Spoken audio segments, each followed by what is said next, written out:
ಯಾಕಂತ ಹೇಳಿದ್ರೆ ನಾಳೆ ನಮ್ಮ ಶಾಸಕರೆಲ್ಲರೂ ಕೂಡ ಮಾತಾಡಬೇಕು, ರಾಜ್ಯಪಾಲ ಭಾಷೆಯಲ್ಲೂ ಕೂಡ ಮಾತಾಡಬೇಕಲ್ಲ, ಅವಕಾಶ ಸಿಗ್ಬೇಕಲ್ಲ. ನಾವು ಈ ರೀತಿ ಸಮಯ ಕಲಾಪವಾದ ಸಮಯ ಹಾಳು ಮಾಡಿದ್ರೆ ಬೇರೆ ಸದಸ್ಯರು ಹೇಗೆ ಮಾತಾಡ್ಲಿಕ್ಕೆ ಆಗ್ತದೆ?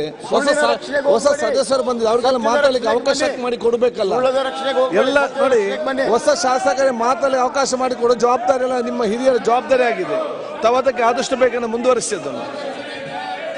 ಸಭಾಧ್ಯಕ್ಷರೇ, ನೀವು ರಾಜ್ಯಪಾಲರ ಒತ್ತಡ ನಿರ್ಣಯದ ಮೇಲೆ ಮಾತನಾಡಬೇಕಾದಾಗ ಈಗ ಸಭೆ ಒಂದು ಆರ್ಡರ್ನಲ್ಲಿ ಇಲ್ಲದೆ ಇದ್ದಂಥ ಸಂದರ್ಭದಲ್ಲಿ ಅದು ತಪ್ಪಾಗ್ತದೆ ಅಂತೇಳಿ ನನಗೆ ಮನವರಿಕೆ ಆಗಿದೆ. ದಯಮಾಡಿ ನಾಳೆ ಬೆಳಿಗ್ಗೆ ನನಗೆ ಭಾಷಣವನ್ನು ನಾನು ಪ್ರಾರಂಭ ಮಾಡಿದ್ದೇನೆ, ಮುಂದುವರಿಸತಕ್ಕಂಥ ಅವಕಾಶವನ್ನು ಮಾಡಬೇಕು ಅಂತೇಳಿ ವಿನಂತಿ ಮಾಡ್ತೀನಿ ಅಧ್ಯಕ್ಷರು.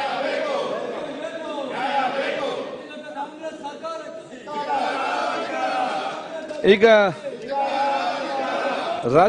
ರಾಜ್ಯಪಾಲ ಭಾಷಣದ ಮೇಲೆ ಒಂದೊಂದಿನ ಪ್ರಸ್ತಾವನೆಯನ್ನು ಮಂಡಿಸಿದಂಥ ಟಿ.ಬಿ. ಚರ್ಚ್ ಅಂತ ನಾಳೆ ಬೆಳಿಗ್ಗೆ ಇವತ್ತು ಮಾತಾಡ್ತಾರೆ.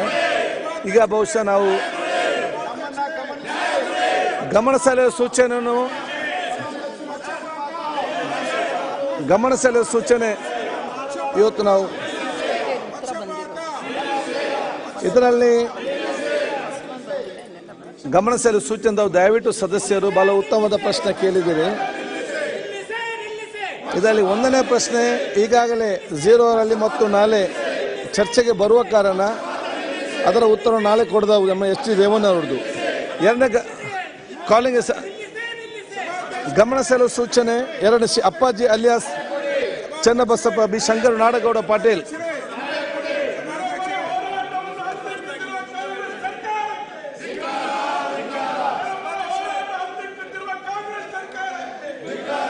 ಎಲ್ ಸುಬ್ರಹ್ಮಣ್ಯ. ಎರಡನೇದು ಗಮನ ಸೆಳೆಯುವ ಸೂಚನೆ ರೈಟಿಂಗ್ ಅಲ್ಲಿ ಕೊಡ್ಬೇಕಲ್ಲ. L A Subrahmanya. ಮೂರನೇದು PM ನರೇಂದ್ರ ಸ್ವಾಮಿ ಅವರು. PM ನರೇಂದ್ರ ಸ್ವಾಮಿ ಗಮನ ಸೆಳೆಯುವ ಸೂಚನೆ PM ನರೇಂದ್ರ ಸ್ವಾಮಿ ಅವರು. ಸನ್ಮಾನ್ಯ ಅಧ್ಯಕ್ಷರೇ, ಬಹಳ ಪ್ರಮುಖವಾದ ವಿಚಾರ ಕೇಳಿ ಅವರು, ಬಹಳ ಪ್ರಮುಖ, ನಿಮ್ಗೆ ಬೇಕಾದಂತ ಮಾತಾಡ್ತಿದ್ದಾರೆ. ದಿನಾಂಕ 17 ವೆರಿ ಇಂಪಾರ್ಟೆಂಟ್. ನಾನು ಮೈಸೂರು ರೋಡ್ನಲ್ಲಿ ಪ್ರಯಾಣ ಮಾಡ್ತಾ ಇರ್ಬೇಕಾದ್ರೆ ಬೆಂಗಳೂರು ಕಡೆಗೆ ಶೇಷಗಿರಿ ಹಳ್ಳಿ ಹತ್ರ ಬರ್ತಕ್ಕಂಥ ಟೋಲ್ ಪ್ಲಾಜಾದಲ್ಲಿ ನೀವು ಒದಗಿಸಿರ್ತಕ್ಕಂಥ ಶಾಸಕರ ಪರವಾನಗಿ ಪತ್ರ ಅಥವಾ ಪಾಸ್ಗಳನ್ನ ನಮ್ಮ ವಾಹನಗಳಿಗೆ ಏನು ಅಳವಡಿಸಿದಿರಿ, ಅದಿದ್ರೂ ಕೂಡ ಆ ಟೋಲ್ ಪ್ಲಾಜಾದಲ್ಲಿ ಶಾಸಕರ ಘನತೆ ಗೌರವಕ್ಕೆ ಚ್ಯುತಿ ಬರುವಂತ ರೀತಿಯಲ್ಲಿ ಆ ಪಾಸನ್ನ ಒಂದು ರೀತಿ ಪೊಲೀಸ್ನವರು ಪರಿಶೀಲನೆ ಮಾಡೋ ರೀತಿಯಲ್ಲಿ ಗೂಂಡಾ ವರ್ತನೆ ಜೊತೆಲಿ ಅಸಭ್ಯ ವರ್ತನೆಯಲ್ಲಿ ಅವಾಚ್ಯ ಶಬ್ದಗಳನ್ನ ಉಪಯೋಗಿಸೋದನ್ನ ನಾನು ತಮ್ಮ ಗಮನಕ್ಕೆ ತಂದಿದ್ದೇನೆ. ಈ ವಿಚಾರವಾಗಿ ಬರೀ ನನ್ನದೊಂದೇ ಪ್ರಶ್ನೆ ಅಲ್ಲ, ನರೇಂದ್ರ ಸ್ವಾಮಿ ಅವರು ಎಲ್ಲ ಶಾಸಕ ಸಮಸ್ಯೆ ಕಾಲ್ ಅಲ್ಲಿ ಏನ್ ನಡೀತದೆ ಇದರ ಬಗ್ಗೆ ಒಂದು ಉತ್ತಮ ಗಮನ ಸೆಳೀತಾ ಇದ್ದಾರೆ. ನಿಮ್ಗೆಲ್ಲರಿಗೂ ಕೂಡ ಸಮಸ್ಯೆ ಆಗ್ತದೆ ಟೋಲ್ ನಲ್ಲಿ ಮತ್ತೆ ಹೈವೇಯಲ್ಲಿ. ಇದರ ಬಗ್ಗೆ ಅವ್ರನ್ನ ಅವಕಾಶ ಮಾಡೋದನ್ನು ಕೇಳಿ ನಿಮಗೂ ಕೂಡ ಇದರ ಪ್ರಯೋಜನ ಆಗ್ತದೆ. ಈ ವಿಚಾರದಲ್ಲಿ ನಾನು ತಮ್ಮನ್ನ ಗಮನ ಸೆಳೀತಾ ಇರ್ತಕ್ಕಂಥದ್ದಿಷ್ಟೇ, ಈ ಸದನದ ಸದಸ್ಯರಾಗಿರ್ತಕ್ಕಂಥ ನೀವು ಕಸ್ಟೋಡಿಯನ್, ನಮಗೆ ನಮ್ಮ ಹಕ್ಕುಗಳಿಗೆ ಚ್ಯುತಿಯಾಗದ ರೀತಿಯಲ್ಲಿ ಮತ್ತು ಸಂದರ್ಭಗಳಲ್ಲಿ ಸಂಬಂಧಪಟ್ಟಂತ ವ್ಯಕ್ತಿಗಳಿಗೆ ಆಗಲಿ, ಸಂಸ್ಥೆಗಳಿಗೆ ಆಗಲಿ, ಇಲಾಖೆಗೆ ಆಗಲಿ ಶಾಸಕರ ಹಕ್ಕನ್ನು ಉಳಿಸ್ತಕ್ಕಂಥ ಜವಾಬ್ದಾರಿ ನಿಮ್ಮದಾಗಿರ್ತಕ್ಕಂಥದ್ದು. ಈ ಹೆದ್ದಾರಿಯಲ್ಲೇ ಒಬ್ಬ ಜನಪ್ರತಿನಿಧಿಗೆ ಈ ರೀತಿಯ ಒಂದು ವರ್ತನೆ ನಡೆದಾಗ ನಾವು ನಿಮ್ಮ ಹತ್ರ ಅಲ್ಲದೆ ಇನ್ಯಾರ ಹತ್ರ ಮೊರೆ ಹೋಗ್ಲಿಕ್ಕೆ ಸಾಧ್ಯ ಇಲ್ಲ. ಅದಕ್ಕಾಗಿ ಈ ವಿಚಾರದಲ್ಲಿ ನಾನು ಹಕ್ಕುಚ್ಯುತಿಯನ್ನು ಮಂಡಿಸೋನಿದ್ದೇನೆ.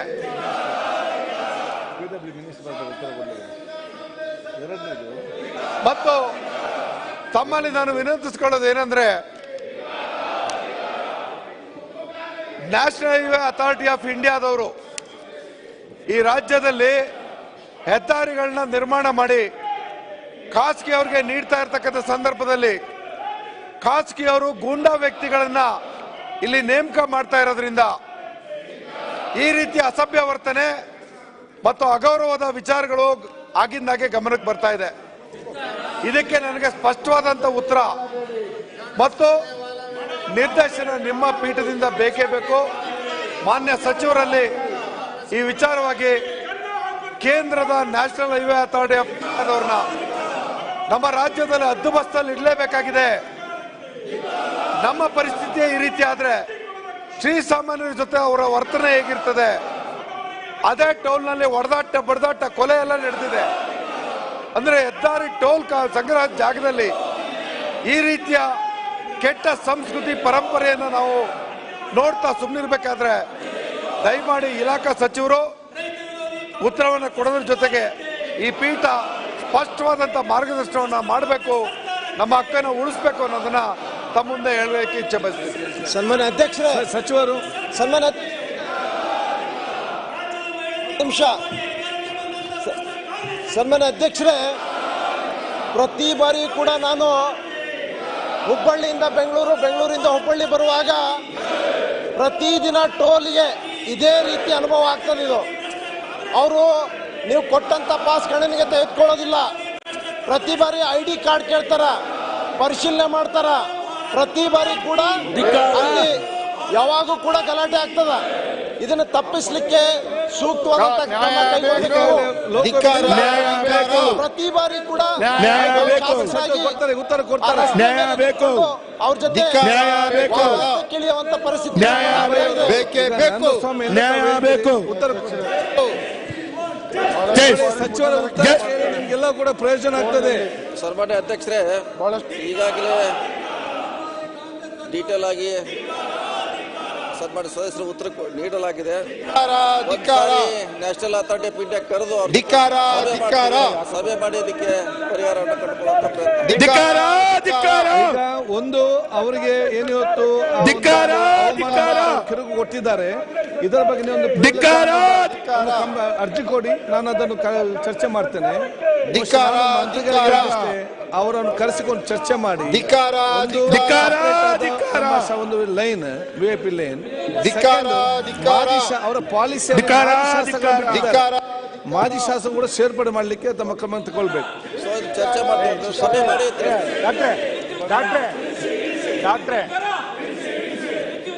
ಇಳಿಸಿ ಶ್ರೀ KY ನಂಜೇಗೌಡ, KY ನಂಜೇಗೌಡರು. गली गली में शोर है कांग्रेस वाला.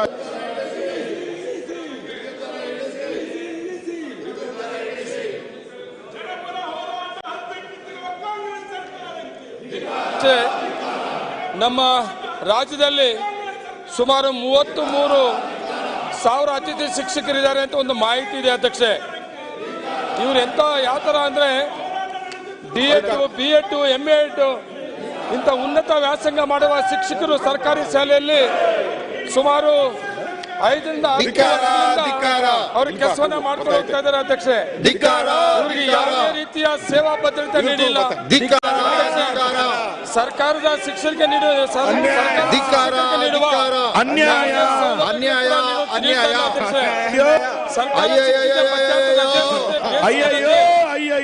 ತಿಂಗಳ ವೇತನ ಕೂಡ ಕೊಡ್ತಾ ಇಲ್ಲ ಇವರಿಗೆ ಅತಿಥಿ ಶಿಕ್ಷಕರಿಗೆ. ಅಧ್ಯಕ್ಷೆ, ಅತಿಥಿ ಶಿಕ್ಷಕರು ಹೇಳ್ತೇವೆ, ಅತಿಥಿ ಶಿಕ್ಷಕರ ಕಾಳಜಿಲ್ವ ನಿಮ್ಗೆ? ಅದ್ರ ಬಗ್ಗೆ ಹೇಳ್ತೇವೆ, ಸ್ವಲ್ಪ ಕೇಳಿ ಅಂತ ಹೇಳಿ. ಕೆಲಸಕ್ಕೆ ಸಾಮಾನ್ಯ ವೇತನ ನೀಡಬೇಕು ಅಂತ ಸುಪ್ರೀಂ ಕೋರ್ಟ್ ಆದೇಶ ಕೂಡ ಇದೆ ಅಧ್ಯಕ್ಷೆ. ಅಧ್ಯಕ್ಷೆ, ಅತಿಥಿ ಶಿಕ್ಷಕರು ನಾವು ಸರ್ಕಾರಿ ಶಾಲೆಯಲ್ಲಿ ಸರ್ಕಾರಿ ಸಂದರ್ಭದಲ್ಲಿ ಶಾಲೆಗೆ ಬರುತ್ತಾ ಸಾಮಾನ್ಯ ವರ್ಗದ ಬಡವ ಅವರ ಸಹಕಾರ ಅಧ್ಯಕ್ಷೆ, ಬೇರೆ ರಾಜ್ಯಗಳಲ್ಲಿ ದೆಹಲಿ, ಹರಿಯಾಣ,